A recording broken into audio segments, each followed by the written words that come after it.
Utam naman po ito ng bawat taga-Sumilang at bawat Pasigenyo. Kung talagang pag-iisipan natin, kung titingnan natin, ang laman ng puso natin, alam naman po natin ang katotohanan. Alam natin yung siklo na yan. Gagastos naman nakipag-eleksyon. Kung manalo, alam na natin kung anong susunod. Ang problema, pag ganun ng siklo, yung serbisyo ng pamahalaan, laging kulang. Pwedeng sabihin, ay kasi may project pa rin naman, may nagagawa pa rin naman. Pero hindi buo yung puwersa ng kaban ng bayan. Bilang mga Pilipino, alam mo, minsan nakakalungkot, di ba? Nakakarinig tayo. Siguro sa Pasig, hindi na masyado. Pero minsan may mga naririnig tayo sa ibang lugar ang sinasabi, okay lang naman, kurap. May nagagawa pa rin naman. Nakarinig na kayo ng gano'n. Di ba minsan may naririnig tayong gano'n? Nakakalungkot. Parang bilang mga Pilipino na itanim na yan sa utak natin.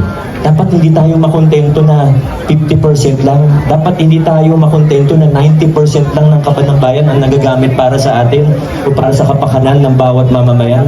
Huwag tayo makontento hanggat hindi 100% yan. Walang kulang, walang bawas.